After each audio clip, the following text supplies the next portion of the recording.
Hello everyone. अब हम पढ़ेंगे जो इलेक्ट्रिक फील्ड और चार्ज का है टॉपिक। उसमें हम पढ़ेंगे परमिटिविटी एंड रिलेटिव परमिटिविटी। हमने अभी कूलॉम्स लॉ पढ़ा था इससे पहली वाली वीडियो में। तो कूलॉम्स लॉ क्या होता है कि जो हमारा फोर्स वर्क करता है अट्रैक्शन और रिपल्सन, वो क्या होता है अगर हमने दो चार्ज Q1 और Q2 दो चार्ज और उसके बीच का डिस्टेंस R, तो क्या होता है जो उसमें भी फोर्स लगेगा अट्रैक्शन और रिपल्सन, वो डिपेंड करेगा कि हमने क्या चार्जेस लिए हैं। तो वो पहला होता है directly proportional to the product of the magnitude of two charges Q1 और Q2 इसकी मैग्नीट्यूड की।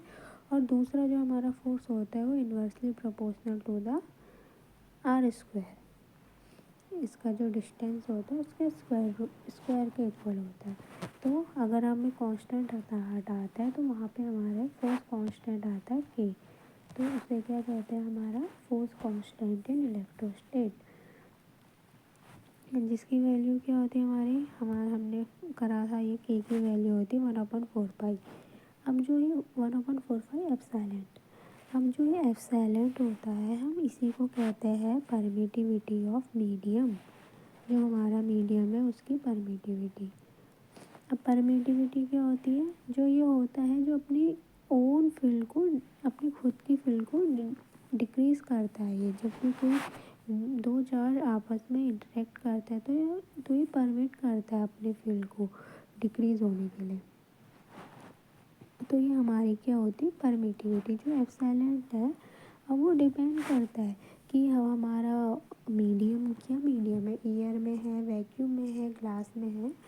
तो ये उस पर डिपेंड करता है। अगर हम मान लें, अगर हम इसका इंट्रोडक्शन ले परमिटिविटी का, जब हम दो चार्जेस को हम किसी मीडियम में रखते हैं, या तो हम एयर में, एयर हमारा वैक्यूम हो गया, अगर हम वैक्यूम के अलावा हम किसी और मीडियम में रखेंगे तो जो फोर्स होगा, इसके बीच में फोर्स होगा वो इफेक्ट होगा। क्योंकि जो हमारा फोर्स है ये एप्सिलॉन इसके प्रोपोर्शनल है, इन्वर्सली प्रोपोर्शनल है कि 4/1/4 हो।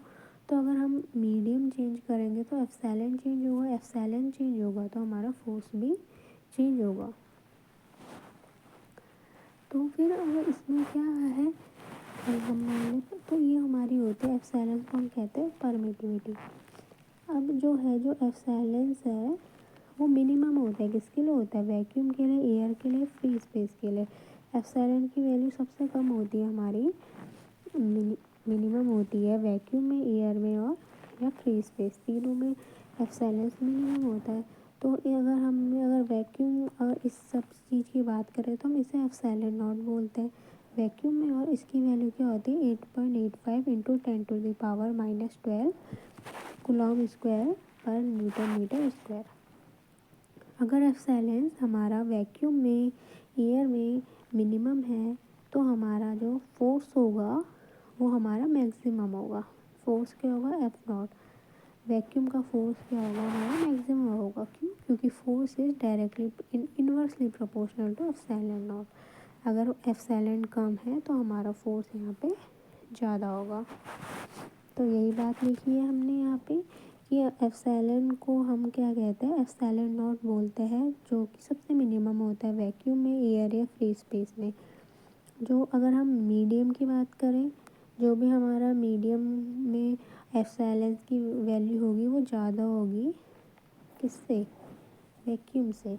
वैक्यूम के एप्सिलॉन की वैल्यू, एप्सिलॉन मतलब हमारा जो permittivity is in medium is greater than the permittivity of free space. और अगर हम फोर्स की बात करें तो उसका उल्टा हो जाएगा, क्योंकि इन्वर्सली प्रोपोर्शनल है। तो मीडियम में हमारा कोई भी फोर्स होगा वो वैक्यूम के फोर्स से कम होगा। जैसे हम बात कर ले, अगर हमारा मीडियम वाटर है तो इसकी वैल्यू क्या हो जाएगी 7.12 इंटू 10⁻⁻10 कूलॉम स्क्वायर पर न्यूटन मीटर स्क्वायर। खैर वैसे ये वैल्यू लर्न करने की ज़रूरत नहीं है, क्योंकि इसकी वैल्यू हमारे ऑलरेडी क्वेश्चन में दी होती है। तो और हमें नहीं पता कि मीडियम में क्या है, तो मीडियम में निकालने के लिए इसका फॉर्मूला होता है। क्या होता है फॉर्मूला, इसे हम कहते हैं मीडियम में निकालने के लिए epsilon R into epsilon not, जो हम इसे कहते हैं रिलेटिव परमिटिविटी।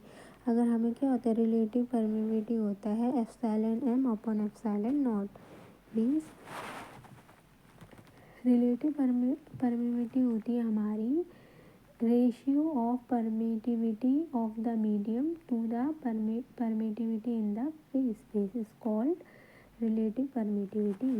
मतलब एप्सिलॉन नॉट क्या होता है, हमारा मीडियम में जो हमारी परमिटिविटी हो और जो हमारा फ्री स्पेस में परमिटिविटी हो, तो हम उसे कहते हैं रिलेटिव परमिटिविटी। क्वेश्चन में हमें एप्सिलॉन आर रिलेटिव परमिटिविटी की वैल्यू दिए रहती है और हमें पता है फ्री स्पेस में इसकी वैल्यू क्या होती है, 8.85 इंटू 10⁻⁻12 कूलम स्क्वायर पर न्यूटन मीटर स्क्वायर। तो ऐसे हम इसका मीडियम में इसकी वैल्यू फाइंड कर सकते हैं। अगर हमें प्रूव करना है ये कैसे आया, तो जैसे हमें पता है एफ नॉट क्या हो गया हमारा, वैक्यूम में हो गया। वैक्यूम में वैल्यू क्या होती है, 1/4 pi epsilon naught Q1 Q2 by R square. Distance हमने आर मान ली। और ऐसे अगर हम फोर्स मीडियम में बात करें तो क्या हो जाएगी, 1/4 पाई एप्सिलॉन m। मीडियम हो गया भाई Q1 Q2 by R square.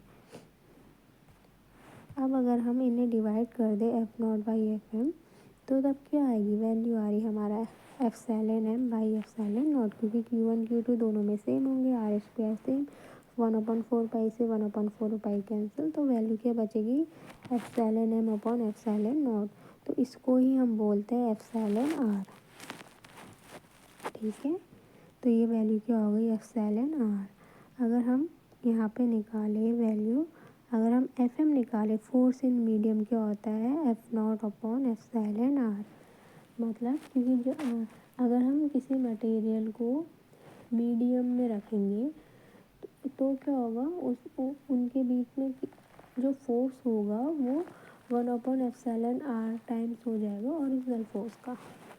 ठीक है, अगर हमने किसी भी फील्ड को किसी भी कोई डाइलेक्ट्रिक कांस्टेंट के बीच में हमने चार्जेस को प्लेस करा, तो कोई दो चार्जेस है, हमने उसे किसी मीडियम में या डाइलेक्ट्रिक कांस्टेंट, अगर उसका के डाइलेक्ट्रिक कांस्टेंट को हम के भी बोलते हैं, एप्सिलॉन आर भी बोलते हैं, अगर हमने इसके बीच में प्लेस किया तो जो मीडियम का हो जाएगा फोर्स हो जाएगा वो 1/एप्सिलॉन आर टाइम हो जाएगा ओरिजिनल का।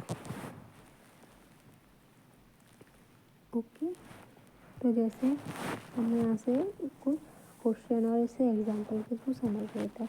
जैसे हमें पता है epsilon R of water is 81, हमें क्वेश्चन में गिवन है कि जो रिलेटिव परमिटिविटी है वो 81 है, किसकी, वाटर की। तो अब हमें क्या निकालना है, वाटर क्या होगा, मीडियम का परमिटिविटी। तो क्या होगा इसका, epsilon not 81 time epsilon not जो भी मीडियम का होता है वो क्या होता है, एप्सिलॉन रिलेटिव इनटू जो वैक्यूम में होता है। तो हम इससे डायरेक्ट निकाल सकते हैं 81 इंटू एप्सिलॉन नॉट। ऐसे हमें ग्लास का 7 दिया है, तो फिर हमें तो जो मीडियम है, मीडियम हमारा ग्लास है, ग्लास की परमिटिविटी निकालनी है, तो 7 इंटू एप्सिलॉन नॉट ऐसे करके निकल जाएगा।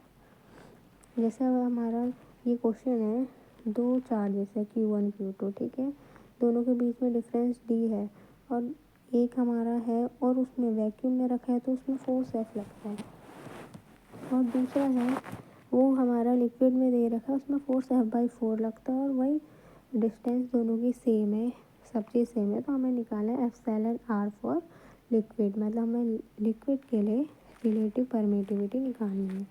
तो सबसे पहले हम अगर वैक्यूम के लिए निकाल दें तो क्या हो जाएगा, एफ नॉट हो गया वैक्यूम के लिए, एफ हो गया 1/4 pi epsilon naught Q1 Q2 by R square, R यहाँ पे डी है।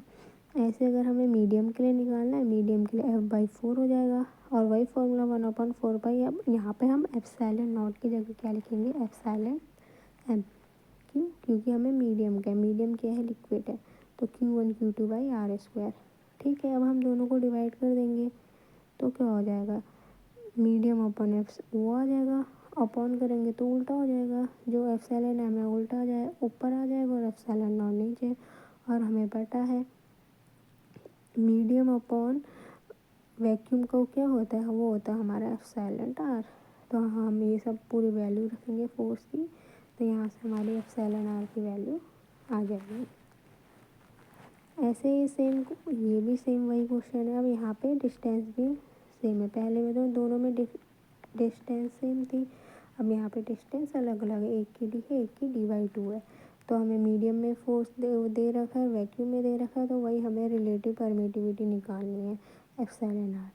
तो बस वही फोर्स वगैरह सब चीज़ जो अभी हमने फॉर्मूला ऊपर रखा था वही सब पुट कर लेंगे, और जैसे भी हमने सेम प्रोसेस ऊपर करी थी इसमें करके हमारा आंसर आ जाएगा। आप एक बार और भी ट्राई करके देखिए। आई होप कि आपको सब समझ में आया होगा।